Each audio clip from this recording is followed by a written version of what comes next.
Hi friends, ಎಲ್ರಿಗೂ ನಮಸ್ಕಾರ. ಜ್ಞಾನಗಂಗೋತ್ರಿ ಸಂಸ್ಥೆಯ ಇನ್ಕ್ವೆಸ್ಟ್ ಪ್ರಚಲಿತ ಘಟನೆಗಳ ಸರಣಿಗೆ ತಮ್ಮೆಲ್ಲರಿಗೂ ಮತ್ತೊಮ್ಮೆ ಸ್ವಾಗತ. ಇವತ್ತು ನಾವು ಸಂಚಿಕೆ ಸಂಖ್ಯೆ 1040 ಡಿಸ್ಕಸ್ ಮಾಡ್ತಾ ಇದ್ವಿ. ದಿನಾಂಕ 28 ಮತ್ತು 29 ಜನವರಿ 2026. ಇವತ್ತಿನ ಅಪ್ಡೇಟ್ಸನ್ನು ತಿಳಿಯುವ ಮುನ್ನ ಕಳೆದ ಸಂಚಿಕೆ 2 ಪ್ರಶ್ನೆಗಳ ಸರಿ ಉತ್ತರಗಳು, ಪ್ರಶ್ನೆ ಸಂಖ್ಯೆ 1ಕ್ಕೆ ಆಪ್ಷನ್ ಬಿ ಮತ್ತು ಪ್ರಶ್ನೆ ಸಂಖ್ಯೆ 2ಕ್ಕೆ ಆಪ್ಷನ್ ಡಿ ಸರಿ ಉತ್ತರವಾಗಿರುತ್ತೆ. ಹಾಗಿದ್ರೆ ಇವತ್ತಿನ ಮೊದಲನೇ ಪ್ರಶ್ನೆ, ವಿಶ್ವ ಆರೋಗ್ಯ ಸಂಸ್ಥೆ ಸ್ಥಾಪನೆಯಾದ ವರ್ಷ.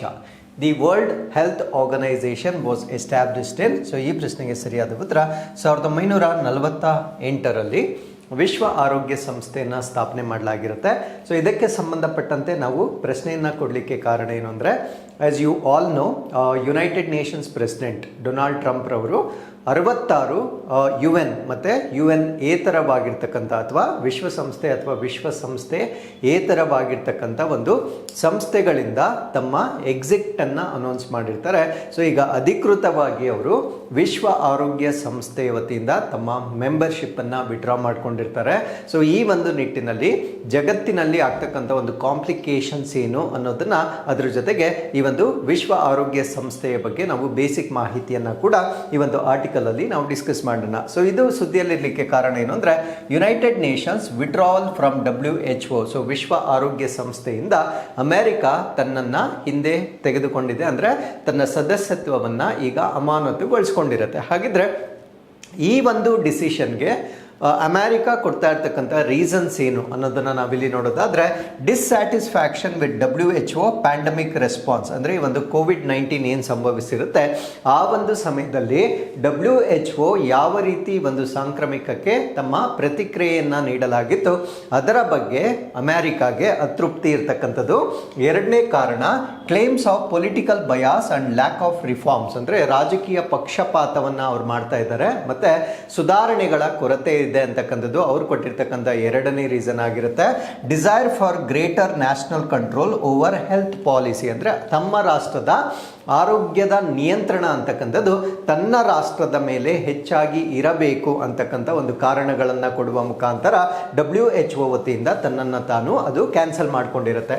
ಸೊ ಇದರಿಂದ ಆಗಬಹುದಾಗಿರ್ತಕ್ಕಂಥ ಇಮಿಡಿಯೇಟ್ ಆಕ್ಷನ್ಸ್ ಅಥವಾ ತಕ್ಷಣದ ಕ್ರಮಗಳೇನು ಅಂತ ನಾವಿಲ್ಲಿ ನೋಡೋದಾದರೆ, end of US funding to WHO. So WHOಗೆ ಅಮೆರಿಕ ರಾಷ್ಟ್ರದವರು ಇಷ್ಟು ವರ್ಷಗಳು ಏನು ಅನುದಾನ ಅಥವಾ ಫಂಡನ್ನು ನೀಡ್ತಾ ಇದ್ರು ಅದು ತತ್ಕ್ಷಣದಿಂದ ಅದು ರದ್ದಾಗುತ್ತೆ.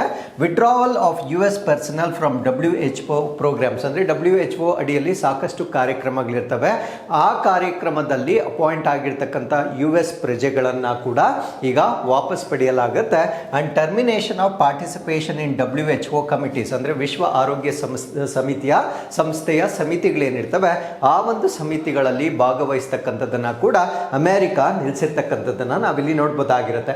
ಇನ್ನು impact on WHO. So WHO ಮೇಲೆ ಯಾವ ರೀತಿ ಪರಿಣಾಮ ಬೀರಬಹುದು ಅಂತ ನಾವಿಲ್ಲಿ ನೋಡೋದಾದ್ರೆ, significant loss of funding. Obviously America ಅಂತಕ್ಕಂಥದ್ದು richest country in the world ಆಗಿರೋದ್ರಿಂದ ಅವರ ಪರ್ಸೆಂಟೇಜ್ ಕಾಂಟ್ರಿಬ್ಯೂಷನ್ ಕೂಡ ಜಾಸ್ತಿ ಇರುತ್ತೆ.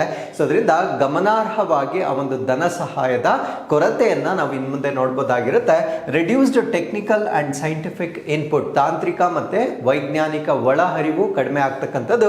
Weekend global coordination capacity. ಅಂದರೆ ಜಾಗತಿಕವಾಗಿ ಅವರ ಒಂದು ಸಮನ್ವಯ ಏನಿರುತ್ತೆ ಸೊ ಅದು ಕೂಡ ಇನ್ನು ಮುಂದೆ ದುರ್ಬಲಗೊಳ್ತಕ್ಕಂಥದ್ದನ್ನು ನಾವಿಲ್ಲಿ ನೋಡ್ಬೋದಾಗಿರುತ್ತೆ. ಸೊ ಇದರಿಂದ ಜಾಗತಿಕ ಮಟ್ಟದಲ್ಲಿ ಹೆಲ್ತ್ ಅಥವಾ ಆರೋಗ್ಯಕ್ಕೆ ಸಂಬಂಧಪಟ್ಟಂತೆ ಯಾವ ಇಂಪ್ಯಾಕ್ಟ್ಸ್ ಅಥವಾ ಪರಿಣಾಮಗಳು ಸಂಭವಿಸಬಹುದು ಅಂತ ನಾವಿಲ್ಲಿ ನೋಡೋದಾದ್ರೆ, ಸ್ಲೋವರ್ ಇಂಟರ್ನ್ಯಾಷನಲ್ ಡಿಸೀಸ್ ಸರ್ವೈಲೆನ್ಸ್. ಅಂದರೆ ನಿಧಾನಗತಿಯಲ್ಲಿ ಅಂತಾರಾಷ್ಟ್ರೀಯ ರೋಗ ಕಣ್ಗಾವಲು. ಸೊ WHO ಮೇನ್ ಆಬ್ಜೆಕ್ಟಿವ್ ಇರ್ತಕ್ಕಂಥದ್ದೇ ಯೂನಿವರ್ಸಲ್ ಹೆಲ್ತ್ ಕವರೇಜ್ ಅಥವಾ ಸಾರ್ವತ್ರಿಕ ಒಂದು ಆರೋಗ್ಯ ಅಂತಕ್ಕಂಥದ್ದು ಅವರ ಒಂದು ಪ್ರಮುಖವಾದ ಗುರಿಯಾಗಿರುತ್ತೆ. ಯಾವಾಗ ಅವರಲ್ಲಿ ಫಂಡ್ ಇರೋದಿಲ್ಲ, ಅಂತಾರಾಷ್ಟ್ರೀಯ ಮಟ್ಟದಲ್ಲಿ ಒಂದು ರೋಗಗಳನ್ನು ಕಣ್ಗಾವಲು ಮಾಡ್ತಕ್ಕಂಥದ್ದು ದುರ್ಬಲಗೊಳ್ತಕ್ಕಂಥದ್ದು.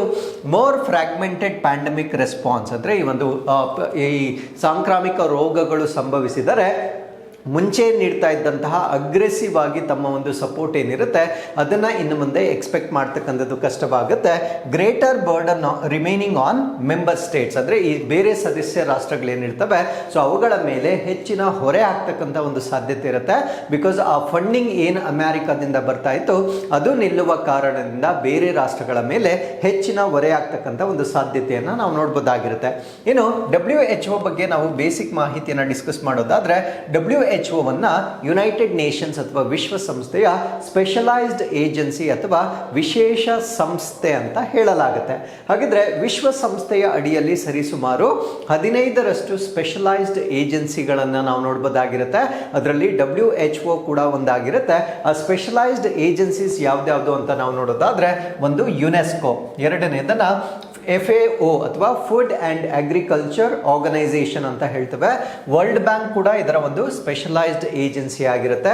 ಇಂಟರ್ನ್ಯಾಷನಲ್ ಮಾನಿಟರಿ ಫಂಡ್ ಅಥವಾ ಅಂತಾರಾಷ್ಟ್ರೀಯ ಹಣಕಾಸು ನಿಧಿ, ಇದನ್ನು ನಾವು IMF ಅಂತ ಹೇಳ್ತಕ್ಕಂಥದ್ದು, ಇದು ಕೂಡ ವಿಶ್ವಸಂಸ್ಥೆಯ ಅಡಿಯಲ್ಲಿ ಬರ್ತಕ್ಕಂಥ ಒಂದು ವಿಶೇಷ ಏಜೆನ್ಸಿ ಆಗಿರುತ್ತೆ. ವರ್ಲ್ಡ್ ಮೀಟಿಯೋರಾಲಜಿಕಲ್ ಆರ್ಗನೈಸೇಷನ್, ಇದನ್ನ ಹವಾಮಾನ ಸಂಸ್ಥೆ, ವಿಶ್ವ ಹವಾಮಾನ ಸಂಸ್ಥೆ ಅಂತ ಹೇಳ್ತೇವೆ. ಸೊ ಇದು ಕೂಡ ಯುನೈಟೆಡ್ ನೇಷನ್ನ ಸ್ಪೆಷಲೈಸ್ಡ್ ಏಜೆನ್ಸಿ ಆಗಿರುತ್ತೆ. ಇಂಟರ್ನ್ಯಾಷನಲ್ ಮ್ಯಾರಿಟೈಮ್ ಆರ್ಗನೈಸೇಷನ್ ಕೂಡ ಬರುತ್ತೆ. World intellectual property organisation, world health organisation, so ಇದ್ರ ಬಗ್ಗೆನೇ ನಾವು ಡಿಸ್ಕಸ್ ಮಾಡ್ತಾ ಇರ್ತಕ್ಕಂಥದ್ದು. ಇಂಟರ್ನ್ಯಾಷನಲ್ ಲೇಬರ್ ಆರ್ಗನೈಸೇಷನ್, ಸೊ ಅಂತಾರಾಷ್ಟ್ರೀಯ ಕಾರ್ಮಿಕ ಸಂಸ್ಥೆ ಆಗಿರ್ಬೋದು. ವರ್ಲ್ಡ್ ಟೂರಿಸಂ ಆರ್ಗನೈಸೇಷನ್ ಅಥವಾ ವಿಶ್ವ ಪ್ರವಾಸೋದ್ಯಮ ಸಂಸ್ಥೆ. International fund for agricultural development, ಇದನ್ನ IFAD ಅಂತ ಹೇಳ್ತಕ್ಕಂಥದ್ದು. United Nations industrial development organisation, ಅಂದ್ರೆ ಕೈಗಾರಿಕಾ ಅಭಿವೃದ್ಧಿ ಸಂಸ್ಥೆ ಆಗಿರುತ್ತೆ. ಸೊ ಯೂನಿವರ್ಸಲ್ ಪೋಸ್ಟಲ್ ಯೂನಿಯನ್ ಕೂಡ ಬರುತ್ತೆ. ಇಂಟರ್ನ್ಯಾಷನಲ್ ಟೆಲಿಕಮ್ಯುನಿಕೇಶನ್ ಯೂನಿಯನ್ ಕೂಡ ಬರುತ್ತೆ. ಇಂಟರ್ನ್ಯಾಷನಲ್ ಸಿವಿಲ್ ಏವಿಯೇಷನ್ ಆರ್ಗನೈಸೇಷನ್ ಕೂಡ ಬರುತ್ತೆ.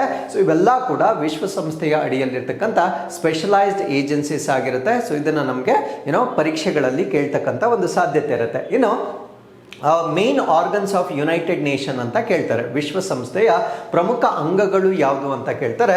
ಸೊ ಮೊದಲನೇದನ್ನ ನಾವು ಜನರಲ್ ಅಸೆಂಬ್ಲಿ, ಇದನ್ನು ನಾವು UNGA ಅಂತ ಹೇಳ್ತೇವೆ. ಯುನೈಟೆಡ್ ನೇಷನ್ಸ್ ಜನರಲ್ ಅಸೆಂಬ್ಲಿ ಅಥವಾ ವಿಶ್ವಸಂಸ್ಥೆಯ ಸಾಮಾನ್ಯ ಸಭೆ, ಇದು main organ of United nation ಆಗಿರುತ್ತೆ. ಸೆಕ್ಯೂರಿಟಿ ಕೌನ್ಸಿಲ್, ಇದನ್ನು ನಾವು ಭದ್ರತಾ ಕೌನ್ಸಿಲ್ ಅಂತ ಹೇಳ್ತಕ್ಕಂಥದ್ದು. ಇಂಟರ್ನ್ಯಾಷನಲ್ ಕೋರ್ಟ್ ಆಫ್ ಜಸ್ಟಿಸ್, ಅಂತಾರಾಷ್ಟ್ರೀಯ ನ್ಯಾಯಾಲಯ, ಇದು ವಿಶ್ವಸಂಸ್ಥೆಯ ಆರ್ಗನ್ ಆಗಿರುತ್ತೆ. ನಾನು ಇಷ್ಟೊತ್ತು ಹೇಳಿದ್ದು ಸ್ಪೆಷಲೈಸ್ಡ್ ಏಜೆನ್ಸೀಸ್, ನಾನು ಇವಾಗ ಹೇಳ್ತಾ ಇರ್ತಕ್ಕಂಥದ್ದು ವಿಶ್ವಸಂಸ್ಥೆಯ ಅಂಗಗಳನ್ನು ನಾನು ಡಿಸ್ಕಸ್ ಮಾಡ್ತಾ ಇದ್ದೇನೆ. ಯುನೈಟೆಡ್ ನೇಷನ್ ಸೆಕ್ರೆಟರಿಯೇಟ್ ಕೂಡ ಬರುತ್ತೆ. ಅದ್ರ ಜೊತೆಗೆ ಎಕನಾಮಿಕ್ ಅಂಡ್ ಸೋಷಿಯಲ್ ಕೌನ್ಸಿಲ್ ಕೂಡ ಬರುತ್ತೆ. ಇನ್ನೊಂದನ್ನ ಟ್ರಸ್ಟ್ ಶಿಪ್ ಕೌನ್ಸಿಲ್ ಅಂತ ಹೇಳ್ತೇವೆ.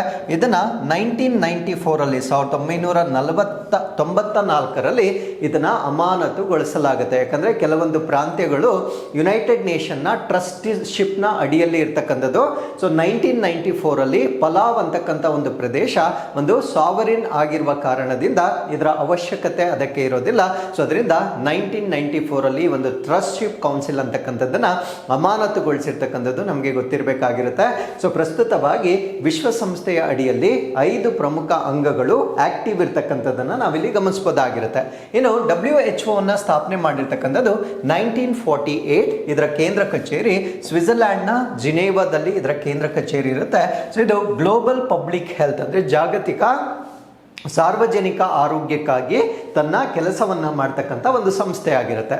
ಸೊ ಇದರ ಆಬ್ಜೆಕ್ಟಿವ್ಸ್ ಅಥವಾ ಉದ್ದೇಶಗಳು ಏನು ಅಂತ ನಾವು ನೋಡೋದಾದ್ರೆ, highest possible level of health, ಅಂದ್ರೆ ಸಾಧ್ಯವಾದಷ್ಟು ಅತ್ಯುನ್ನತ ಮಟ್ಟದ ಆರೋಗ್ಯವನ್ನ ಪ್ರಪಂಚದಾದ್ಯಂತ ಅದು ಅಚೀವ್ ಮಾಡ್ತಕ್ಕಂಥದ್ದು ಮೊದಲ ಆಬ್ಜೆಕ್ಟಿವ್ ಆಗಿರುತ್ತೆ.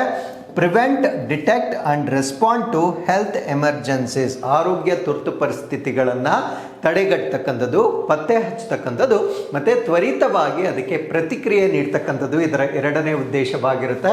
ಪ್ರಮೋಟ್ ಯೂನಿವರ್ಸಲ್ ಹೆಲ್ತ್ ಕವರೇಜ್, ಅಂದರೆ ಎಲ್ಲರಿಗೂ ಆರೋಗ್ಯ ಅಂತಕ್ಕಂಥ ಒಂದು ಸಾರ್ವತ್ರಿಕ ಆರೋಗ್ಯ ರಕ್ಷಣೆಯನ್ನು ಉತ್ತೇಜನ ಮಾಡ್ತಕ್ಕಂಥದ್ದು. Address health inequalities between countries, ಅಂದರೆ ರಾಷ್ಟ್ರಗಳ ನಡುವೆ ಈ ಆರೋಗ್ಯ ಅಸಮಾನತೆ ಏನಿರುತ್ತೆ ಅದನ್ನ ಪರಿಹಾರ ಮಾಡ್ತಕ್ಕಂಥದ್ದು ಕೂಡ WHO ಅಡಿಯಲ್ಲಿ ಬರ್ತಕ್ಕಂಥ ಒಂದು ಆಬ್ಜೆಕ್ಟಿವ್ಸ್ ಆಗಿರುತ್ತೆ.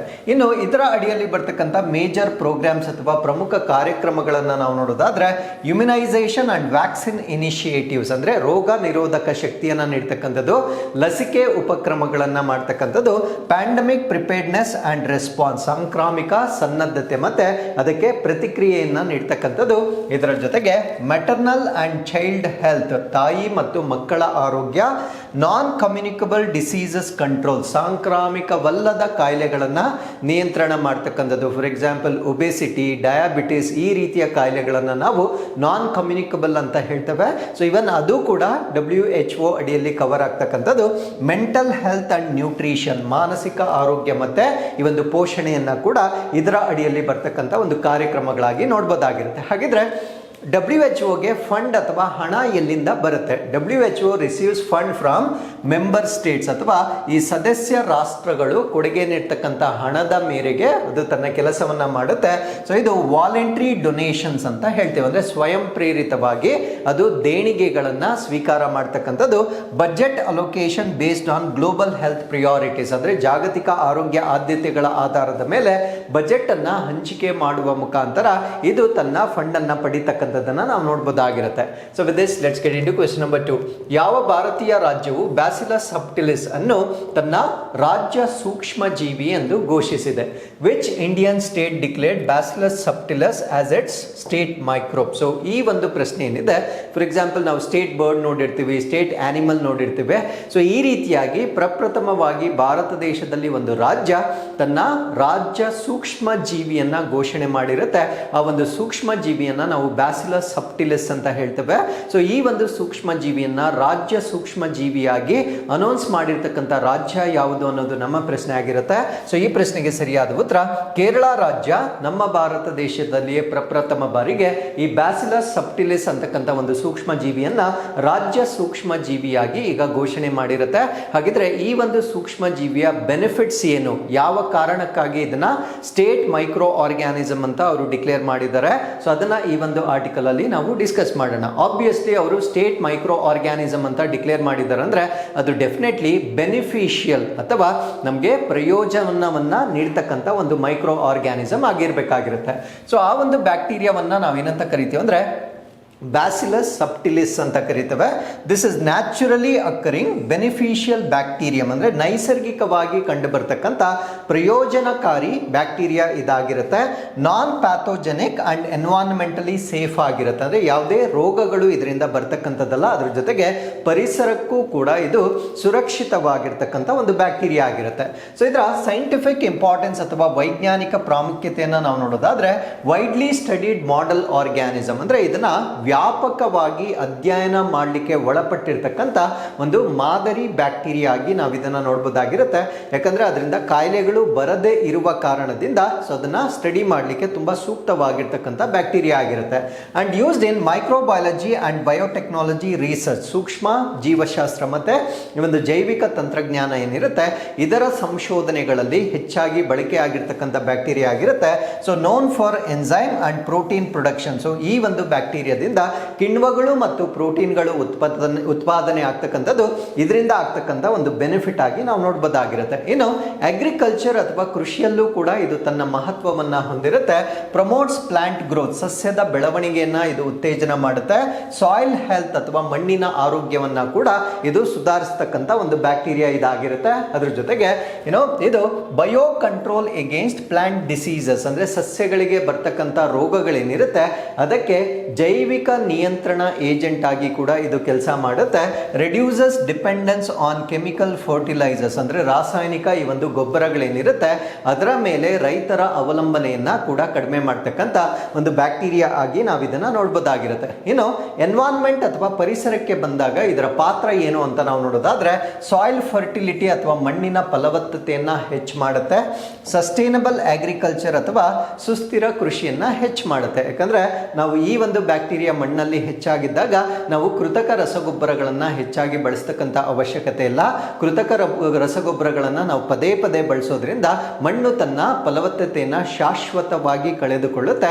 ಸೊ ಅದನ್ನು ಪ್ರಿವೆಂಟ್ ಮಾಡ್ತಕ್ಕಂಥ ಒಂದು ಕೃಷಿ ಪದ್ಧತಿಯನ್ನೇ ನಾವು ಸಸ್ಟೈನಬಲ್ ಅಗ್ರಿಕಲ್ಚರ್ ಅಂತ ಹೇಳ್ತೇವೆ. ಸೊ ಅದನ್ನು ಪ್ರಮೋಟ್ ಮಾಡ್ತಕ್ಕಂಥ ಒಂದು ಬ್ಯಾಕ್ಟೀರಿಯಾ ಆಗಿರುತ್ತೆ.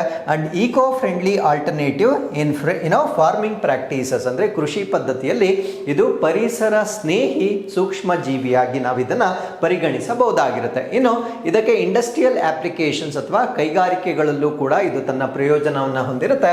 ಇದನ್ನು ನಾವು ಪ್ರೋಬಯೋಟಿಕ್ಸ್ಗಳ ತಯಾರಿಕೆಯಲ್ಲಿ ಬಳಕೆ ಮಾಡ್ತೇವೆ. ಪ್ರೋ ಅಂದರೆ ಗುಡ್, ಬಯೋಟಿಕ್ಸ್ ಅಂದರೆ ಬ್ಯಾಕ್ಟೀರಿಯಾ. ನಮ್ಮ ಲಾರ್ಜ್ ಇಂಟೆಸ್ಟೈನ್ ಅಥವಾ ದೊಡ್ಡ ಕರಳಿನಲ್ಲಿ ನಮ್ಮ ದೇಹಕ್ಕೆ ಒಂದು ಜೀವಸತ್ವಗಳನ್ನು ಉತ್ಪಾದನೆ ಮಾಡ್ತಕ್ಕಂಥ ಅನೇಕ ಬ್ಯಾಕ್ಟೀರಿಯಾಗಳು ಇರುತ್ತೆ. ಆ ಒಂದು ಬ್ಯಾಕ್ಟೀರಿಯಾಗಳ ಬೆಳವಣಿಗೆಯನ್ನು ಸಪೋರ್ಟ್ ಮಾಡ್ತಕ್ಕಂಥ ಒಂದು ಬ್ಯಾಕ್ಟೀರಿಯಾವಾಗಿ ಇದನ್ನ ಪ್ರೋಬಯೋಟಿಕ್ಗಳಲ್ಲಿ ಕೂಡ ಇದನ್ನ ನಾವು ಬಳಕೆ ಮಾಡಬಹುದಾಗಿರುತ್ತೆ.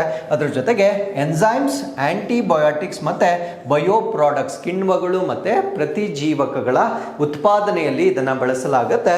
ಫುಡ್ ಅಂಡ್ ಫಾರ್ಮಾಸ್ಯೂಟಿಕಲ್ ಇಂಡಸ್ಟ್ರಿ, ಆಹಾರ ಮತ್ತೆ ಔಷಧೀಯ ಉದ್ಯಮಗಳಲ್ಲೂ ಕೂಡ ಈ ಒಂದು ಬ್ಯಾಕ್ಟೀರಿಯಾವನ್ನ ಹೆಚ್ಚಾಗಿ ಬೆಳೆಸಲಾಗುತ್ತೆ.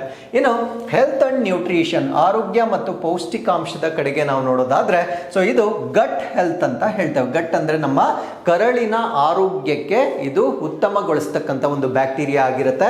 ಸೊ ಇಮ್ಯೂನ್ ಫಾರ್ಮೇಷನ್ ಅಥವಾ ರೋಗ ನಿರೋಧಕ ಶಕ್ತಿಯನ್ನ ಹೆಚ್ಚು ಮಾಡುತ್ತೆ. ಸೊ ಇದ್ರ ಜೊತೆಗೆ ಸೇಫ್ ಫಾರ್ ಹ್ಯೂಮನ್ ಕನ್ಸಂಪ್ಷನ್, ಅಂದ್ರೆ ಈ ಒಂದು ಬ್ಯಾಕ್ಟೀರಿಯಾವನ್ನ ನಾವು ಕನ್ಸ್ಯೂಮ್ ಮಾಡಿದ್ರು ಕೂಡ ನಮಗೆ ತುಂಬಾ ಸುರಕ್ಷಿತವಾಗಿರ್ತಕ್ಕಂಥ ಬ್ಯಾಕ್ಟೀರಿಯಾ ಆಗಿರುತ್ತೆ. ಸೊ ಇಷ್ಟೆಲ್ಲ ಬೆನಿಫಿಟ್ಸ್ ಅನ್ನ ಹೊಂದಿರುವ ಕಾರಣದಿಂದ ಕೇರಳ ಈ ಒಂದು ಸೂಕ್ಷ್ಮ ಜೀವಿಯನ್ನ ತನ್ನ ರಾಜ್ಯ ಸೂಕ್ಷ್ಮ ಜೀವಿಯಾಗಿ ಈಗ ಘೋಷಣೆಯನ್ನ ಮಾಡಿರ್ತಕ್ಕಂಥದ್ದು. So with this let's get into question number 3. European ಒಕ್ಕೂಟವು ಎಷ್ಟು ಸದಸ್ಯ ರಾಷ್ಟ್ರಗಳನ್ನು ಪ್ರಸ್ತುತ ಹೊಂದಿದೆ? How many member countries does the European Union have right now? So after Brexit, ಅಂದ್ರೆ ಬ್ರಿಟನ್ ಎಕ್ಸಿಟ್ ಆದ ನಂತರ ಯುರೋಪಿಯನ್ ಯೂನಿಯನ್ ಅಲ್ಲಿ ಇರ್ತಕ್ಕಂಥ ಒಟ್ಟು ಸದಸ್ಯ ರಾಷ್ಟ್ರಗಳ ಸಂಖ್ಯೆ ಎಷ್ಟು? ಈ ಪ್ರಶ್ನೆಗೆ ಸರಿಯಾದ ಉತ್ತರ 27 ಮೆಂಬರ್ ಕಂಟ್ರೀಸ್ಗಳನ್ನು ನಾವು ನೋಡಬಹುದಾಗಿರುತ್ತೆ. ಹಾಗಿದ್ರೆ ಯುರೋಪಿಯನ್ ಯೂನಿಯನ್ ಯಾಕೆ ಸುದ್ದಿಯಲ್ಲಿದೆ? ಇದಕ್ಕೆ ಕಾರಣ ಏನು ಅಂದರೆ India and European Union sign new security and defence partnership. ಭಾರತ ಮತ್ತು ಐರೋಪ್ಯ ಒಕ್ಕೂಟದ ನಡುವೆ ಈಗ ಒಂದು ಭದ್ರತೆ ಮತ್ತು ರಕ್ಷಣಾ ಪಾಲುದಾರಿಕೆ ಒಪ್ಪಂದಕ್ಕೆ ಸಹಿ ಹಾಕಲಾಗಿರುತ್ತೆ. ಏನಿದರ ಪ್ರಾಮುಖ್ಯತೆ ಅನ್ನೋದನ್ನ ಈ ಒಂದು ಆರ್ಟಿಕಲ್ ಅಲ್ಲಿ ನಾವು ಡಿಸ್ಕಸ್ ಮಾಡೋಣ. So it's a part of broader diplomatic engagement, ಅಂದರೆ ಇದನ್ನು ನಾವು ರಾಜತಾಂತ್ರಿಕ ಕಾರ್ಯಕ್ರಮದ ಭಾಗ ಅಂತ ಹೇಳ್ತೇವೆ. ರಾಜತಾಂತ್ರಿಕ in the sense it is kind of good relationship between countries ಅಂತಕ್ಕಂಥದ್ದನ್ನ ನಾವು ಡಿಪ್ಲೊಮ್ಯಾಟಿಕ್ ರಿಲೇಶನ್ಶಿಪ್ ಅಂತ ಹೇಳ್ತಕ್ಕಂಥದ್ದು. ಹಾಗಿದ್ರೆ ಈ ಒಂದು MOU ಅಥವಾ ಒಪ್ಪಂದದ ಆಧಾರದ ಮೇಲೆ ಯಾವ ಕ್ಷೇತ್ರಗಳ ಮೇಲೆ ಹೆಚ್ಚಿನ ಫೋಕಸ್ ಇರುತ್ತೆ ಅಂತ ನಾವಿಲ್ಲಿ ನೋಡೋದಾದ್ರೆ ಮ್ಯಾರಿಟೈಮ್ ಸೆಕ್ಯೂರಿಟಿ ಕೋಆಪರೇಷನ್, ಅಂದ್ರೆ ಈ ಒಂದು ಕಡಲ ಭದ್ರತೆಯನ್ನ ಇಬ್ಬರು ಕೂಡ ಹೆಚ್ಚು ಮಾಡ್ತಕ್ಕಂಥದ್ದು. ಸೈಬರ್ ಸೆಕ್ಯೂರಿಟಿ ಕೊಲಾಬರೇಷನ್, ಅಂದ್ರೆ ಈ ಒಂದು ಸೈಬರ್ ಥೆಫ್ಟ್ ಅಥವಾ ಸೈಬರ್ ಫ್ರಾಡ್ಸ್ ಏನಾಗುತ್ತೆ ಸೊ ಅದನ್ನ ಪ್ರಿವೆಂಟ್ ಮಾಡಲಿಕ್ಕೆ ಸಹಯೋಗವನ್ನ ಹೆಚ್ಚು ಮಾಡ್ತಕ್ಕಂಥದ್ದು. ಟೆರರಿಸಮ್ ಅನ್ನ ಕಡಿಮೆ ಮಾಡ್ತಕ್ಕಂಥದ್ದು. ಡಿಫೆನ್ಸ್ ಇಂಡಸ್ಟ್ರಿ, ಅಂದ್ರೆ ಈ ಒಂದು ಡಿಫೆನ್ಸ್ ರಕ್ಷಣಾ ಉದ್ಯಮಗಳೇನಿರುತ್ತೆ ಅದರಲ್ಲಿ ಇಬ್ಬರ ನಡುವೆ ಪಾಲುದಾರಿಕೆಯನ್ನ ಹೆಚ್ಚು ಮಾಡ್ತಕ್ಕಂಥದ್ದು. ಎಮರ್ಜಿಂಗ್ ಟೆಕ್ನಾಲಜೀಸ್ ಅಥವಾ ಇತ್ತೀಚೆಗೆ ಬರ್ತಾ ಇರ್ತಕ್ಕಂಥ ಅಥವಾ ಹೊಸ ಹೊಸ ತಂತ್ರಜ್ಞಾನಗಳೇನಿರ್ತವೆ ಸೊ ಅದರಲ್ಲಿ ಸಹಕಾರವನ್ನ ಹೆಚ್ಚು ಮಾಡ್ತಕ್ಕಂಥದ್ದು ಇದರ ಉದ್ದೇಶವಾಗಿರುತ್ತೆ. ಇನ್ನು ಆಪರೇಷನಲ್ ಫ್ರೇಮ್ವರ್ಕ್ ಅಥವಾ ಇದರ ಕಾರ್ಯಾಚರಣೆಯ ಚೌಕಟ್ಟನ್ನು ನಾವು ನೋಡೋದಾದ್ರೆ establishes annual security and defence dialogue, ಅಂದ್ರೆ ಇನ್ನು ಮುಂದೆ ವಾರ್ಷಿಕವಾಗಿ ಈ ಒಂದು ಒಪ್ಪಂದ ಮಾಡಿಕೊಂಡಿರುವ ಕಾರಣದಿಂದ ಭದ್ರತೆ ಮತ್ತು ರಕ್ಷಣಾ ಮಾತುಕತೆ ಹೆಚ್ಚು ಮಾಡ್ತಕ್ಕಂಥದ್ದನ್ನ ಅಥವಾ ಪ್ರತಿ ವರ್ಷ ಆ ಒಂದು ಸಂವಾದವನ್ನ ಮಾಡ್ತಕ್ಕಂಥದ್ದನ್ನ ನಾವಿಲ್ಲಿ ಗಮನಿಸಬಹುದಾಗಿರುತ್ತೆ. ಅದರ ಜೊತೆಗೆ framework for defence industry collaboration, ರಕ್ಷಣಾ ಉದ್ಯಮದ ಸಹಯೋಗಕ್ಕಾಗಿ, ಅಂದ್ರೆ ಈ ಒಂದು ಡಿಫೆನ್ಸ್ ಇಂಡಸ್ಟ್ರಿ ನಮ್ಮ ಭಾರತ ದೇಶದ್ದು ಮತ್ತೆ ಯುರೋಪಿಯನ್ ಯೂನಿಯನ್ ಎರಡರ ನಡುವೆ ಒಂದು ಕೊಲಾಬರೇಷನ್ ಯಾವ ರೀತಿ ಆಗಬೇಕು ಅಂತಕ್ಕಂಥ ಒಂದು ಫ್ರೇಮ್ವರ್ಕ್ ಅನ್ನ ಕೂಡ ಇಲ್ಲಿ ಡಿಸೈನ್ ಮಾಡಲಾಗಿರುತ್ತೆ. And mechanism for regular engagement on shared threats, ಅಂದ್ರೆ ಇಬ್ಬರು ರಾಷ್ಟ್ರಗಳಿಗೆ ಸಾಮಾನ್ಯವಾಗಿರ್ತಕ್ಕಂಥ ಒಂದು ಬೆದರಿಕೆಗಳೇನಿರುತ್ತೆ ಅದನ್ನ ಕೌಂಟರ್ ಮಾಡಲಿಕ್ಕೆ ನಮ್ಮ ಇಬ್ಬರ ಕಾರ್ಯವಿಧಾನಗಳು ಹೇಗಿರಬೇಕು ಅನ್ನೋದನ್ನ ಕೂಡ ಸಹಕಾರವನ್ನ ಮಾಡ್ತಕ್ಕಂಥದ್ದನ್ನ ನಾವಿಲ್ಲಿ ಗಮನಿಸಬಹುದಾಗಿರುತ್ತೆ. ಇನ್ನು what is the regional impact ಅಥವಾ ಪ್ರಾದೇಶಿಕ ಪರಿಣಾಮ ಏನು ಇದರಿಂದ ಅಂತ ನಾವು ನೋಡೋದಾದ್ರೆ strengthens cooperation in Indo Pacific region, ಅಂದ್ರೆ ಭಾರತ ದೇಶದ ಈ ಒಂದು ಇಂಡೋ ಪೆಸಿಫಿಕ್ ರೀಜನ್ ಏನಿರುತ್ತೆ ಸೊ ಈ ಒಂದು ಪ್ರದೇಶದಲ್ಲಿ ಸಹಕಾರವನ್ನ ಹೆಚ್ಚು ಮಾಡ್ತಕ್ಕಂಥದ್ದು. Enhances joint action on common global security challenges, ಅಂದರೆ ಈ ಸಾಮಾನ್ಯವಾಗಿರ್ತಕ್ಕಂಥ ಜಾಗತಿಕ ಭದ್ರತಾ ಸವಾಲುಗಳೇನಿರುತ್ತೆ ಈ ಸವಾಲುಗಳನ್ನು ಎದುರಿಸಲಿಕ್ಕೆ ಜಂಟಿಯಾಗಿ ಕ್ರಮಗಳನ್ನು ಕೈಗೊಳ್ತಕ್ಕಂಥದ್ದು ಕೂಡ ಇಲ್ಲಿ ನಮಗೆ ಆಗ್ತಕ್ಕಂಥ ಒಂದು ಅಡ್ವಾಂಟೇಜ್ ಆಗಿರುತ್ತೆ. ಇನ್ನು ವ್ಯಾಲ್ಯೂ ಎಡಿಷನ್ ಅನ್ನು ನಾವು ನೋಡೋದಾದ್ರೆ, it is not a military alliance, it is a cooperation frame work. ಅಂದ್ರೆ ಇದು ನ್ಯಾಟೋ ರೀತಿಯಲ್ಲಿ ಒಂದು ಮಿಲಿಟರಿ ಅಲಯನ್ಸ್ ಆಗಿರೋದಿಲ್ಲ, ಕೇವಲ ಒಂದು ಸಹಕಾರವನ್ನ ನೀಡ್ತಕ್ಕಂಥ ಒಂದು ಚೌಕಟ್ಟಾಗಿ ಮಾತ್ರ ನಾವು ಇದನ್ನ ನೋಡಬಹುದಾಗಿರುತ್ತೆ. Builds strategic trust and capacity across sectors, ಅಂದ್ರೆ ಅನೇಕ ಕ್ಷೇತ್ರಗಳಾದ್ಯಂತ, ಅಂದ್ರೆ ಡಿಫೆನ್ಸ್ಗೆ ಸಂಬಂಧಪಟ್ಟಂತೆ ಕ್ಷೇತ್ರಗಳಾದ್ಯಂತ ಕಾರ್ಯತಂತ್ರದ ನಂಬಿಕೆ ಮತ್ತು ಸಾಮರ್ಥ್ಯಗಳನ್ನ ಹೆಚ್ಚು ಮಾಡುವ ಉದ್ದೇಶದಿಂದ ಈ ಒಂದು ಒಪ್ಪಂದಕ್ಕೆ ಎರಡು ಯುರೋಪಿಯನ್ ಯೂನಿಯನ್ ಮತ್ತೆ ನಮ್ಮ ಭಾರತ ರಾಷ್ಟ್ರ ಬಂದಿರುತ್ತೆ. ಸೊ ಇನ್ನು ಯುರೋಪಿಯನ್ ಯೂನಿಯನ್ ಬಗ್ಗೆ ನಾವು ಹೆಚ್ಚಿನ ಮಾಹಿತಿಯನ್ನು ತಿಳ್ಕೊಳ್ಳೋದಾದ್ರೆ, ಮೊದಲು ಅದರ ಮೂಲ ಮತ್ತು ವಿಕಾಸವನ್ನ ನಾವಿಲ್ಲಿ ಡಿಸ್ಕಸ್ ಮಾಡೋದಾದ್ರೆ, ಇಟ್ ಸ್ಟಾರ್ಟ್ಸ್ ಫ್ರಮ್ 1951, 1951ರಲ್ಲಿ ಯುರೋಪಿಯನ್ ಕೋಲ್ ಮತ್ತೆ ಸ್ಟೀಲ್ ಕಮ್ಯುನಿಟಿ ಅಂತ ಸ್ಟಾರ್ಟ್ ಮಾಡ್ತಾರೆ. ಯುರೋಪಿಯನ್ ಕಲ್ಲಿದ್ದಲು ಮತ್ತು ಉಕ್ಕು ಸಮುದಾಯ ಎಂದು 1951ರಲ್ಲಿ ಪ್ರಾರಂಭ ಮಾಡಲಾಗುತ್ತೆ. ಅದಾದ ನಂತರ 1957ನಲ್ಲಿ ಟ್ರೀಟಿ ಆಫ್ ರೋಮ್ ಅಂತ ಆಗುತ್ತೆ. ರೋಮ್ ಒಪ್ಪಂದವನ್ನ ಮಾಡ್ಕೊಳ್ತಾರೆ. ಅದರಿಂದ ಯುರೋಪಿಯನ್ ಎಕನಾಮಿಕ್ ಕಮ್ಯುನಿಟಿಯನ್ನ ಸ್ಥಾಪನೆ ಮಾಡ್ತಾರೆ. ಅಂದ್ರೆ ರೋಮ್ ಒಪ್ಪಂದದ ಅಡಿಯಲ್ಲಿ ಯುರೋಪಿಯನ್ ಎಕನಾಮಿಕ್ ಕಮ್ಯುನಿಟಿಯನ್ನ ಸ್ಥಾಪನೆ ಮಾಡಲಾಗುತ್ತೆ. ಅದಾದ ನಂತರ 1993ರಲ್ಲಿ ಮೆಸಾಟ್ರಿಚ್ ಟ್ರೀಟಿ ಅಂತ ಮಾಡ್ಕೊಳ್ತಾರೆ. ಮ್ಯಾಸ್ಟ್ರಿಚ್ ಒಪ್ಪಂದ ಅಂತ ಮಾಡ್ಕೊಳ್ತಾರೆ. ಸೊ ಇದು ಯುರೋಪಿಯನ್ ಯೂನಿಯನ್ ನ ಉಗಮಕ್ಕೆ ಕಾರಣವಾಗುತ್ತೆ. ಸೊ ಮ್ಯಾಸ್ಟ್ರಿಚ್ ಒಪ್ಪಂದದ ಅಡಿಯಲ್ಲಿ ಯುರೋಪಿಯನ್ ಒಕ್ಕೂಟ ಅಂತಕ್ಕಂಥದ್ದನ್ನ 1993ರಲ್ಲಿ ಎಸ್ಟಾಬ್ಲಿಷ್ ಮಾಡ್ತಕ್ಕಂಥದ್ದು. 2009ರಲ್ಲಿ ಇನ್ನೂ ಒಂದು ಒಪ್ಪಂದ ಆಗುತ್ತೆ. ಇದನ್ನು ನಾವು ಲಿಸ್ಬನ್ ಒಪ್ಪಂದ ಅಂತ ಹೇಳ್ತೇವೆ.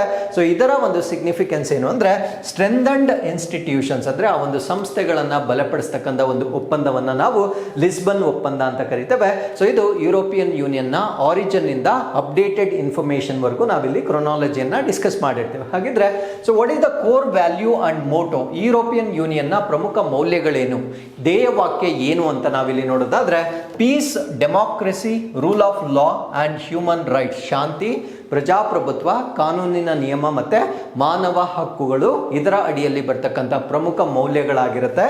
ಮೋಟೋ ಏನು ಅಂದ್ರೆ, ಯುನೈಟೆಡ್ ಇನ್ ಡೈವರ್ಸಿಟಿ, ವೈವಿಧ್ಯತೆಯಲ್ಲಿ ಏಕೀಕೃತ ಅಥವಾ ಏಕತೆ ಅಂತಕ್ಕಂಥದ್ದು ಇದರ ಮೋಟೋ ಆಗಿರುತ್ತೆ. ಸೊ ಇದರ ಫ್ಲಾಗ್ ಅಥವಾ ಇದರ ಧ್ವಜ ಏನಿರುತ್ತೆ, 12 stars on blue back ground, ಅಂದ್ರೆ ನೀಲಿ ಹಿನ್ನೆಲೆಯಲ್ಲಿ 12 ನಕ್ಷತ್ರಗಳನ್ನ ನಾವು ನೋಡಬಹುದಾಗಿರುತ್ತೆ. ಸೊ ಈ ಚಿತ್ರದಲ್ಲಿ ನೀವೇನ್ ನೋಡ್ತಾ ಇದ್ದೀರಾ, ಇದು ಯುರೋಪಿಯನ್ ಯೂನಿಯನ್ ನ ಧ್ವಜವಾಗಿ ನೀವು ನೋಡಬಹುದಾಗಿರುತ್ತೆ. ಸೊ ಇದರ ಆಂಥಮ್ ಅಥವಾ ಗೀತೆಯನ್ನ ನಾವು ಓಡ್ ಟು ಜಾಯ್ ಅಂತ ಹೇಳ್ತೇವೆ. ಅಂದ್ರೆ ಸಂತೋಷದ ಒಂದು ಸ್ಟೋರಿ ಅಥವಾ ಕತೆ ಅಂತಕ್ಕಂಥದ್ದು ಇದರ ಗೀತೆಯಾಗಿ ನಾವಿಲ್ಲಿ ಕಾಣಬಹುದಾಗಿರುತ್ತೆ. ಸೊ ಇದರ ಸದಸ್ಯತ್ವ ಒಟ್ಟು ಪ್ರಸ್ತುತವಾಗಿ 27 ಕಂಟ್ರೀಸ್ ಇರುತ್ತೆ. ಬಿಕಾಸ್ ಬ್ರಿಟನ್ ಇದರಿಂದ ಎಕ್ಸಿಟ್ ಆಗಿರ್ತಕ್ಕಂಥದ್ದು ನಮಗೆ ತಿಳಿದಿರ್ತಕ್ಕಂಥದ್ದು. ಸೊ ಇದರ ಟೋಟಲ್ ಪಾಪ್ಯುಲೇಷನ್ 448 ಮಿಲಿಯನ್ ಇದರ ಒಟ್ಟು ಜನಸಂಖ್ಯೆ ಆಗಿರುತ್ತೆ. ಸೊ ಯೂರೋ ಝೋನ್ ಅಲ್ಲಿ ಇರ್ತಕ್ಕಂಥ ರಾಷ್ಟ್ರಗಳು 27 ಕಂಟ್ರೀಸ್, ಅಂದ್ರೆ 21 ದೇಶಗಳು ಒಂದೇ ಕರೆನ್ಸಿಯನ್ನ ಯೂಸ್ ಮಾಡ್ತಾ ಇರ್ತಕ್ಕಂಥದ್ದು. ಆ ಒಂದು ರಾಷ್ಟ್ರಗಳನ್ನ ನಾವು ಯೂರೋ ಝೋನ್ ಕಂಟ್ರೀಸ್ ಅಂತ ಹೇಳ್ತೇವೆ. ಇತ್ತೀಚೆಗೆ ಎಕ್ಸ್ಪ್ಯಾಂಡ್ ಆಗಿರ್ತಕ್ಕಂಥದ್ದು ಬಲ್ಗೇರಿಯಾ 21ನೇ ಸದಸ್ಯ ರಾಷ್ಟ್ರ. ಕ್ರೊವೇಷಿಯಾ 2023ರಲ್ಲಿ ಸೇರ್ಕೊಂಡಿರುತ್ತೆ, 20ನೇ ಯೂರೋ ಝೋನ್ಗೆ ಸೇರ್ಕೊಂಡಿರ್ತಕ್ಕಂಥದ್ದು. ನಾನು ಇಲ್ಲಿ ಹೇಳ್ತಾ ಇರ್ತಕ್ಕಂಥದ್ದು ಯೂರೋ ಝೋನ್ಗೆ ಸೇರ್ಕೊಂಡಿರ್ತಕ್ಕಂಥ ರಾಷ್ಟ್ರಗಳನ್ನ ನಾವಿಲ್ಲಿ ನೋಡ್ಬೋದಾಗಿರುತ್ತೆ. ಸೊ ಅದಾದ್ಮೇಲೆ ಇದರ ಪಾಲಿಸೀಸ್ ಮತ್ತೆ ಅಚೀವ್ಮೆಂಟ್ಸ್ ಅನ್ನ ನಾವಿಲ್ಲಿ ನೋಡೋದಾದ್ರೆ, ಸಿಂಗಲ್ ಮಾರ್ಕೆಟ್ ಅಂದ್ರೆ ಯುರೋಪಿಯನ್ ಯೂನಿಯನ್ ಅಂದ್ರೆ ಅದು ಏಕ ಮಾರುಕಟ್ಟೆ ಒಂದು ವ್ಯವಸ್ಥೆ ಆಗಿರುತ್ತೆ. ಸೊ ಇದರ ಅರ್ಥ ಏನು ಅಂದ್ರೆ, free movement of goods, services, capital and people, ಅಂದ್ರೆ ಯಾವುದೇ ಒಂದು ಸೀಮಾ ಸುಂಕ ಇರೋದಿಲ್ಲ. ಸೊ ಆ ರೀತಿಯಾಗಿ ವ್ಯಾಪಾರ ಮಾಡಿಕೊಳ್ತಕ್ಕಂಥ ಒಂದು ಒಪ್ಪಂದ ಇದಾಗಿರುತ್ತೆ.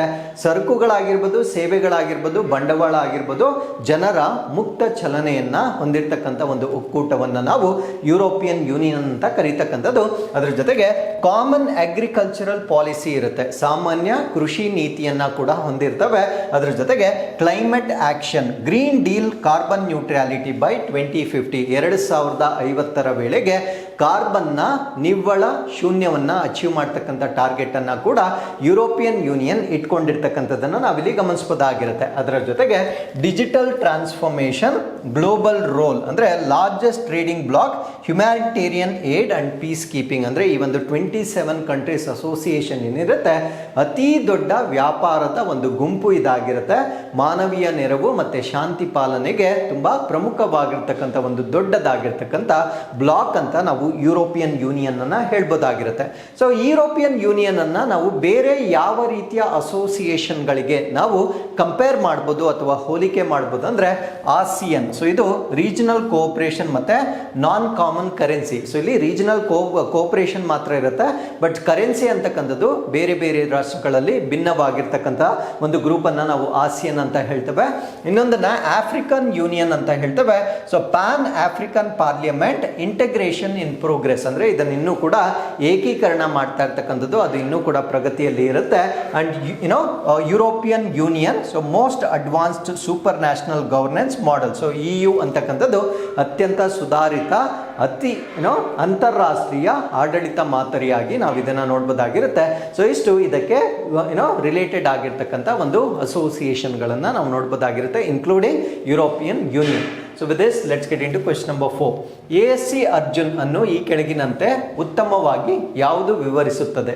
ASC Arjun is best described as. So ಈ ಪ್ರಶ್ನೆಗೆ ಸರಿಯಾದ ಉತ್ತರ, ಸೊ ಇದನ್ನ ಹ್ಯೂಮನಾಯ್ಡ್ ರಾಬೋಟ್ ಅಂತ ಹೇಳ್ತೇವೆ. ಅಂದ್ರೆ ಈ ಒಂದು ASC ಅರ್ಜುನ್ ಏನಿದೆ ಇದೊಂದು ಹ್ಯೂಮನಾಯ್ಡ್ ರಾಬೋಟ್ ಆಗಿರುತ್ತೆ.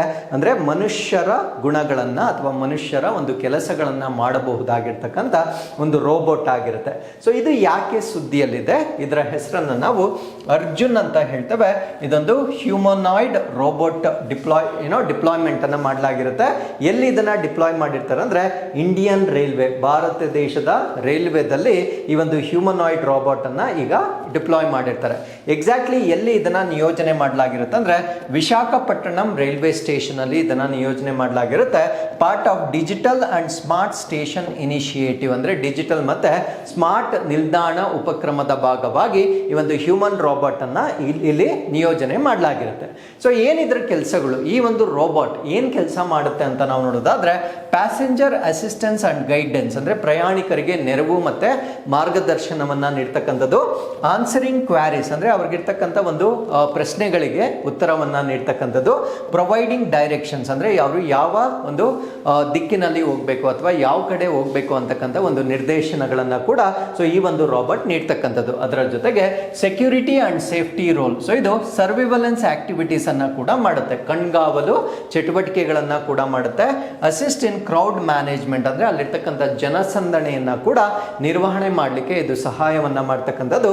ಎನ್ಹಾನ್ಸಸ್ ಸ್ಟೇಷನ್ ಸೆಕ್ಯೂರಿಟಿ ಪ್ರೆಸೆನ್ಸ್ ಅಂದ್ರೆ ಆ ಒಂದು ನಿಲ್ದಾಣದ ಒಂದು ಭದ್ರತೆಯನ್ನ ಕೂಡ ಹೆಚ್ಚು ಮಾಡ್ತಕ್ಕಂಥ ಒಂದು ಸಹಾಯವನ್ನ ಈ ಒಂದು ರೋಬೋಟ್ ಮಾಡುತ್ತೆ. ಸೊ ಈ ಒಂದು ರೋಬೋಟ್ ನಲ್ಲಿರ್ತಕ್ಕಂಥ ಟೆಕ್ನಿಕಲ್ ಫೀಚರ್ಸ್ ಏನು, ತಂತ್ರಜ್ಞಾನದ ಒಂದು ವೈಶಿಷ್ಟ್ಯಗಳೇನು ಅಂತ ನಾವು ನೋಡೋದಾದ್ರೆ ಆರ್ಟಿಫಿಷಿಯಲ್ ಇಂಟೆಲಿಜೆನ್ಸ್ ಅಥವಾ ಕೃತಕ ಬುದ್ಧಿಮತ್ತೆಯನ್ನು ಬಳಸಲಾಗಿರುತ್ತೆ.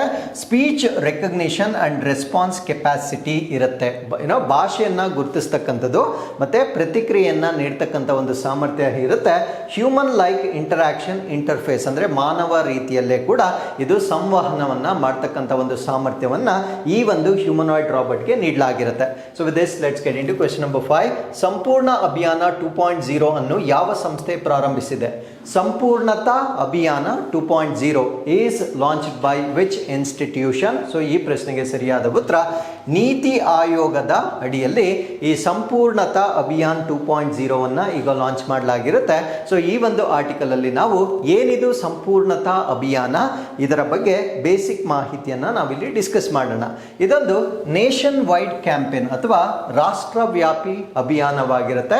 3 ತಿಂಗಳ ಕಾಲ ನಡೆಯುತ್ತೆ. ಅಂದ್ರೆ ಜನವರಿಯಿಂದ ಸ್ಟಾರ್ಟ್ ಆಗಿ ಏಪ್ರಿಲ್ ವರೆಗೂ ನಡೀತಕ್ಕಂಥ ಒಂದು ಅಭಿಯಾನ ಇದಾಗಿರುತ್ತೆ.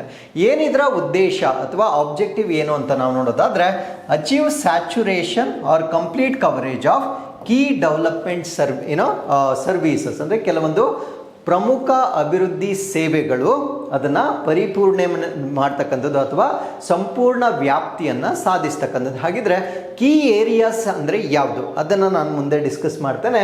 ಗುರಿ ಪ್ರದೇಶಗಳು ಅಂದರೆ ಈ ಒಂದು ಅಭಿಯಾನವನ್ನು ಭಾರತ ದೇಶದಾದ್ಯಂತ ಅಭಿಯಾನ ಮಾಡ್ತಕ್ಕಂಥದ್ದು. ಬಟ್ ಟಾರ್ಗೆಟೆಡ್ ಏರಿಯಾಸ್ ಯಾವುದು ಅಂದರೆ 112 ಆಸ್ಪಿರೇಷನಲ್ ಡಿಸ್ಟ್ರಿಕ್ಟ್ಸ್, 112 ಮಹತ್ವಾಕಾಂಕ್ಷೆಯ ಜಿಲ್ಲೆಗಳು. ಇದನ್ನು ನಾನು ಬಹಳ ಹಿಂದೆ ಕೂಡ ಬಹಳಷ್ಟು ಬಾರಿ ನಾನು ಇದನ್ನು ಡಿಸ್ಕಸ್ ಮಾಡಿದ್ದೇನೆ. ಈವನ್ ಒನ್ ಆಫ್ ದಿ ಎಕ್ಸಾಮ್ಸಲ್ಲೂ ಕೂಡ ಇದ್ರ ಬಗ್ಗೆ ನಿಮಗೆ ಪ್ರಶ್ನೆಯನ್ನು ಕೇಳಲಾಗಿರುತ್ತೆ. ಸೊ ಮತ್ತೊಮ್ಮೆ ನಾನು ಇದನ್ನು ರಿವೈಸ್ ಮಾಡ್ತೇನೆ. ಅದ್ರ ಜೊತೆಗೆ 513 ಆಸ್ಪಿರೇಷನಲ್ ಬ್ಲಾಕ್ಸ್ ಅಂದರೆ 513 ಮಹತ್ವಾಕಾಂಕ್ಷೆಯ ಬ್ಲಾಕ್ಗಳಲ್ಲಿ ಹೆಚ್ಚಾಗಿ ಫೋಕಸ್ ಮಾಡ್ತಕ್ಕಂಥ ಒಂದು ಅಭಿಯಾನವಾಗಿರುತ್ತೆ. ಸೊ ಇದರಲ್ಲಿ ತೆಗೆದುಕೊಂಡಿರ್ತಕ್ಕಂಥ ಪ್ರಿಯಾರಿಟಿ ಸಬ್ಜೆಕ್ಟ್ಸ್ ಅಥವಾ ಆದ್ಯತೆಯ ವಿಷಯಗಳು ನಾವು ನೋಡೋದಾದ್ರೆ ಹೆಲ್ತ್ ಅಂಡ್ ನ್ಯೂಟ್ರಿಷನ್, ಆರೋಗ್ಯ ಮತ್ತು ಪೌಷ್ಟಿಕಾಂಶ. ಸೊ ಇದನ್ನೇ ನಾವು ಹೇಳ್ತಕ್ಕಂಥದ್ದು ಕೀ ಇಂಡಿಕೇಟರ್ಸ್ ಅಂತ ಹೇಳ್ತೇವೆ. ಸ್ಯಾನಿಟೇಷನ್ ಅಂಡ್ ಡ್ರಿಂಕಿಂಗ್ ವಾಟರ್, ನೈರ್ಮಲ್ಯ ಮತ್ತು ಕುಡಿಯುವ ನೀರು. ಎಜುಕೇಷನ್ ಅಥವಾ ಶಿಕ್ಷಣ. ಮೆಟರ್ನಲ್ ಅಂಡ್ ಚೈಲ್ಡ್ ಹೆಲ್ತ್, ತಾಯಿ ಮತ್ತು ಮಕ್ಕಳ ಆರೋಗ್ಯ. ಟ್ಯೂಬರ್ಕ್ಯುಲೋಸಿಸ್ ಕೇಸ್ ಡಿಟೆಕ್ಷನ್, ಕ್ಷಯರೋಗವನ್ನು ಪತ್ತೆ ಹಚ್ಚತಕ್ಕಂಥದ್ದು. ಆನಿಮಲ್ ವ್ಯಾಕ್ಸಿನೇಷನ್ ಅಂಡ್ ವೆಲ್ಫೇರ್, ಪಶುಗಳಿಗೆ ಲಸಿಕೆ ಮತ್ತು ಅವುಗಳ ಕಲ್ಯಾಣ. ಸೊ ಇದರ ಔಟ್ಕಮ್ ಗೋಲ್ಸ್ ಏನು? ಸೊ ಈ ಒಂದು ಅಭಿಯಾನವನ್ನು ಮಾಡೋದ್ರಿಂದ ನಾವು ಏನು ಫಲಿತಾಂಶವನ್ನು ಎಕ್ಸ್ಪೆಕ್ಟ್ ಮಾಡ್ತಾ ಇದ್ದೀವಿ ಅಂತ ನಾವು ನೋಡೋದಾದ್ರೆ, improve quality of life in under developed regions ಅಂದರೆ ಹಿಂದುಳಿದ ಪ್ರದೇಶಗಳಲ್ಲಿ ಜೀವನ ಗುಣಮಟ್ಟವನ್ನು ಸುಧಾರಿಸ್ತಕ್ಕಂಥದ್ದು. Last mile reach of government services ಅಂದರೆ ಸರ್ಕಾರಿ ಸೇವೆಗಳು ಕೊನೆಯವರೆಗೂ ಕೂಡ ತಲುಪಬೇಕು ಅನ್ನುವುದು ಇದರ ಉದ್ದೇಶವಾಗಿರುತ್ತೆ. Faster stronger coordination among centre, state and local bodies, ಕೇಂದ್ರ, ರಾಜ್ಯ ಮತ್ತು ಸ್ಥಳೀಯ ಅಂಗಗಳೇನಿರ್ತವೆ ಸೊ ಇವುಗಳ ಮಧ್ಯೆ ಒಂದು ಉತ್ತಮವಾಗಿರ್ತಕ್ಕಂಥ ಸಮನ್ವಯವನ್ನು ಹೆಚ್ಚು ಮಾಡ್ತಕ್ಕಂಥದ್ದು ಕೂಡ ಈ ಒಂದು ಅಭಿಯಾನದ ಒಂದು ಔಟ್ಕಮ್ ಆಗಿ ನಾವು ಎಕ್ಸ್ಪೆಕ್ಟ್ ಮಾಡ್ಬೋದಾಗಿರುತ್ತೆ. ಇನ್ನು ಆಸ್ಪಿರೇಷನಲ್ ಡಿಸ್ಟ್ರಿಕ್ಟ್ಸ್ ಪ್ರೋಗ್ರಾಮ್ ಏನಿದೆ ಇದರ ಬಗ್ಗೆ ನಾವು ಡಿಸ್ಕಸ್ ಮಾಡೋದಾದ್ರೆ, ಇದು ನಮ್ಮ ಭಾರತ ಸರ್ಕಾರದ ಒಂದು ಫ್ಲಾಗ್ಶಿಪ್ ಇನಿಷಿಯೇಟಿವ್ ಆಗಿರುತ್ತೆ. So design to uplift backward districts ಅಂದರೆ ಹಿಂದುಳಿದ ಜಿಲ್ಲೆಗಳನ್ನು ಉನ್ನತಗೊಳಿಸುವ ಉದ್ದೇಶದಿಂದ ವಿನ್ಯಾಸಗೊಳಿಸಿರ್ತಕ್ಕಂಥ ಒಂದು ಯೋಜನೆ ಆಗಿರುತ್ತೆ. ಇದರ ಆಬ್ಜೆಕ್ಟಿವ್ಸ್ ಏನು ಅಂದರೆ, ರ್ಯಾಪಿಡ್ ಇಂಪ್ರೂವ್ಮೆಂಟ್ ಇನ್ ಸೋಷಿಯೋ ಎಕನಾಮಿಕ್ ಇಂಡಿಕೇಟರ್, ಸಾಮಾಜಿಕ ಆರ್ಥಿಕ ಸೂಚಕಗಳಲ್ಲಿ ತ್ವರಿತ ಸುಧಾರಣೆಯನ್ನು ಸಾಧಿಸ್ತಕ್ಕಂಥದ್ದು. ರೆಡ್ಯೂಸ್ ಇಂಟರ್ ರೀಜನಲ್ ಡಿಸ್ಪ್ಯಾರಿಟೀಸ್ ಅಂದರೆ ಆ ಒಂದು ಪ್ರದೇಶಗಳಲ್ಲಿ ವಿತಿನ್ ಸ್ಟೇಟಲ್ಲಿ ಒಂದು ಜಿಲ್ಲೆ ಅಭಿವೃದ್ಧಿ ಆಗಿರುತ್ತೆ, ಒಂದು ಜಿಲ್ಲೆ ಹಿಂದುಳಿದಿರುತ್ತೆ. ಈ ರೀತಿಯ ಒಂದು ತಾರತಮ್ಯ ಅಥವಾ ಡಿಫ್ರೆನ್ಸಸ್ ಏನಿರುತ್ತೆ ಅದನ್ನು ಕಡಿಮೆ ಮಾಡ್ತಕ್ಕಂಥ ಉದ್ದೇಶ ಇದಾಗಿರುತ್ತೆ. ಎನ್ಶೋರ್ ಇನ್ಕ್ಲೂಸಿವ್ ಡೆವಲಪ್ಮೆಂಟ್ ಅಂದರೆ ಎಲ್ಲರನ್ನ ಒಳಗೊಂಡಂತೆ ಅಭಿವೃದ್ಧಿಯನ್ನ ಮಾಡ್ತಕ್ಕಂಥದ್ದು ಇದರ ಉದ್ದೇಶವಾಗಿರುತ್ತೆ. ಸೊ ಇದರ ವ್ಯಾಪ್ತಿ ಅಥವಾ ರೇಂಜ್ ಅನ್ನ ನಾವು ನೋಡೋದಾದ್ರೆ 100+ ಅಂಡರ್ ಡೆವಲಪ್ಡ್ ಡಿಸ್ಟ್ರಿಕ್ಟ್ಸ್ ಅಂದರೆ 100ಕ್ಕಿಂತ ಹೆಚ್ಚು ಹಿಂದುಳಿದ ಜಿಲ್ಲೆಗಳನ್ನು ಇಲ್ಲಿ ಆಯ್ಕೆ ಮಾಡಲಾಗಿರುತ್ತೆ. Spread across multiple states and duties ಅಂದರೆ ಯಾವುದೇ ಒಂದು ನಿರ್ದಿಷ್ಟ ರಾಜ್ಯ ಅಂತ ಇರೋದಿಲ್ಲ, ಎಲ್ಲ ರಾಜ್ಯಗಳು ಮತ್ತು ಎಲ್ಲ ಕೇಂದ್ರಾಡಳಿತ ಪ್ರದೇಶಗಳಲ್ಲಿ ಬರ್ತಕ್ಕಂಥ ಹಿಂದುಳಿದ ಜಿಲ್ಲೆಗಳನ್ನು ಈ ಒಂದು ಕಾರ್ಯಕ್ರಮದ ಅಡಿಯಲ್ಲಿ ಆಯ್ಕೆ ಮಾಡಲಾಗಿರುತ್ತೆ. ಇನ್ನು ಆಸ್ಪಿರೇಷನಲ್ ಬ್ಲಾಕ್ಸ್ ಪ್ರೋಗ್ರಾಮ್ ಅಂತ ಬರುತ್ತೆ. ಇದು block level gaps persisted with in districts ಅಂದರೆ ಆ ಜಿಲ್ಲೆಗಳಲ್ಲಿ ಒಂದು ಪರ್ಟಿಕ್ಯುಲರ್ ಬ್ಲಾಕ್ ಅಲ್ಲಿ ಹಿಂದುಳಿದಿರ್ತಾರೆ, ಅದನ್ನ ಐಡೆಂಟಿಫೈ ಮಾಡಿ ಅವರನ್ನ ಮುಂಚೂಣಿಗೆ ತರ್ತಕ್ಕಂಥದ್ದು ಇದರ ಉದ್ದೇಶವಾಗಿರುತ್ತೆ. So need for deeper grass root intervention ಅಂದರೆ ಒಂದು ತಳಮಟ್ಟದ ಹಸ್ತಕ್ಷೇಪವನ್ನ ಮಾಡುವ ಮುಖಾಂತರ ಈ ಸೋಷಿಯೋ ಎಕನಾಮಿಕ್ ಪ್ಯಾರಾಮೀಟರ್ಸ್ ಅನ್ನ ಇಂಪ್ರೂವ್ ಮಾಡ್ತಕ್ಕಂಥದ್ದು ಇದರ ಉದ್ದೇಶವಾಗಿರುತ್ತೆ. ಸೊ ಇದರ ಆಬ್ಜೆಕ್ಟಿವ್ ಏನು ಅಂದರೆ, ಡೆವಲಪ್ಮೆಂಟ್ ಅಟ್ ಬ್ಲಾಕ್ ಲೆವೆಲ್ ಅಂದರೆ ಬ್ಲಾಕ್ ಮಟ್ಟದಲ್ಲಿ ಅಭಿವೃದ್ಧಿಯನ್ನ ಉತ್ತೇಜನ ಮಾಡ್ತಕ್ಕಂಥದ್ದು. ಸರ್ವಿಸ್ ಡೆಲಿವರಿ ಅಂದರೆ ಸರ್ಕಾರದ ಯೋಜನೆಗಳೇನಿರುತ್ತೆ ಅದನ್ನ ಸುಲಭವಾಗಿ ಆ ಜನರಿಗೆ ತಲುಪಿಸುವಂತೆ ಮಾಡ್ತಕ್ಕಂಥದ್ದು ಇದರ ಉದ್ದೇಶವಾಗಿರುತ್ತೆ. ಸೊ ಇನ್ನು ಇದರ ವ್ಯಾಪ್ತಿಯನ್ನು ನಾವು ನೋಡೋದಾದ್ರೆ 500+ ಬ್ಲಾಕ್ಸ್ಗಳನ್ನು ಐಡೆಂಟಿಫೈ ಮಾಡಲಾಗಿರುತ್ತೆ. ಸೊ ಇದು ಕೂಡ ಆಸ್ಪಿರೇಷನಲ್ ಮತ್ತು ನಾನ್ ಆಸ್ಪಿರೇಷನಲ್ ಡಿಸ್ಟ್ರಿಕ್ಟ್ಸ್ ಅಲ್ಲೂ ಬರುತ್ತೆ. ಅಂದರೆ ಕೇವಲ ಮಹತ್ವಾಕಾಂಕ್ಷೆಯ ಜಿಲ್ಲೆಗಳಲ್ಲೇ ಇರಬೇಕಂತೇನಿಲ್ಲ, ಸ್ವಲ್ಪ ಅಭಿವೃದ್ಧಿ ಹೊಂದಿರತಕ್ಕಂಥ ಜಿಲ್ಲೆಯಾಗಿದ್ದು ಕೆಲವೊಂದು ಬ್ಲಾಕ್ಗಳು ಮಾತ್ರ ಹಿಂದುಳಿದಿರ್ತವೆ. ಸೊ ಅದರಿಂದ ನಾನ್ ಆಸ್ಪಿರೇಷನಲ್ ಡಿಸ್ಟ್ರಿಕ್ಟ್ಸ್ ಅನ್ನ ಕೂಡ ಈ ಒಂದು ಆಸ್ಪಿರೇಷನಲ್ ಬ್ಲಾಕ್ಸ್ ಪ್ರೋಗ್ರಾಮ್ಗೆ ಆಯ್ಕೆ ಮಾಡ್ತಕ್ಕಂಥದ್ದನ್ನು ನಾವಿಲ್ಲಿ ಗಮನಿಸಬಹುದಾಗಿರುತ್ತೆ.